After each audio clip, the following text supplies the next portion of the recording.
স্বস্বীকৃত ধর্মহীন রাখাল রাহা যেহেতু ধর্মের ভাষায় কথা বলছে, আমিও কিছু ধর্মীয় বয়ান করি ইসলামের ইতিহাস থেকে। আজ থেকে ১৪০০ বছর আগে আরবে এক ব্যক্তি ছিল, নাম তার আব্দুল উজ্জা। তার কাজ ছিল ইসলাম ও নবীর বিরুদ্ধে কুৎসা রটনা করা। বদর যুদ্ধে সে মুসলমানদের কাছে ধরা পড়ল।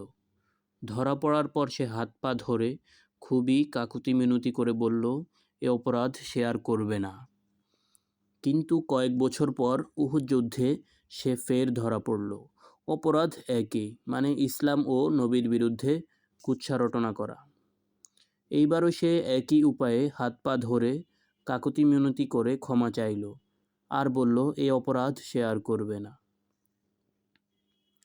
সেই সময় মুসলমানদের শেষ নবী বললেন, মুমিন ব্যক্তি একই গর্তে দুইবার পড়ে না। এই বলে তিনি আব্দুল উজ্জাকে হত্যার নির্দেশ দিলেন। রাখাল রাহার কাকুতি মিনতি, সমৃদ্ধ ক্ষমা চাওয়া দেখে অনেকে তাকে ক্ষমা করে দেয়া মহৎ কাজ মনে করতে পারেন।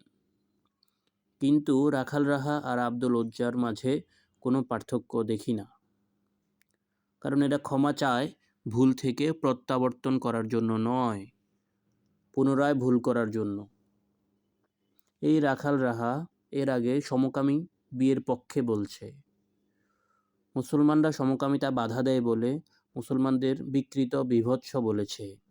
পাহাড়কে খ্রিস্টান মিশনারিদের হাতে তুলে দিতে পাঠ্য বইয়ে গ্রাফিতি সংযুক্ত করেছে। নবী অবমাননাকারী গালিবের পক্ষে ওকালতি করেছে। অতঃপর সৃষ্টিকর্তার সাথে কুরুচিকর অশ্লীল শব্দ সংযুক্ত করেছে। বিড়াল কিন্তু সহজে গাছে ওঠে না।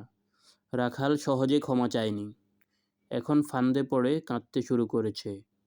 কিন্তু তার এই কান্না আব্দুল উজ্জার কান্নার মতো, এর থেকে বেশি কিছু নয়। তাই তাকে ক্ষমার সুযোগ দেয়া মোটেও ঠিক না। যারা তাকে সেই সুযোগ দিবেন ধর্মমতে তারা কিন্তু নিজেদের মুমিন বলতে পারবেন না। কারণ শেষ নবীর ভাষ্য, মুমিন এক গর্তে দুইবার পড়ে না। রাখাল রাহার গর্তে যে বারবার পড়বে সে নিজেকে মুমিন দাবি করতে পারবে না। যে নবীকে গালি দেবে তাকে হত্যা করা ওয়াজিব।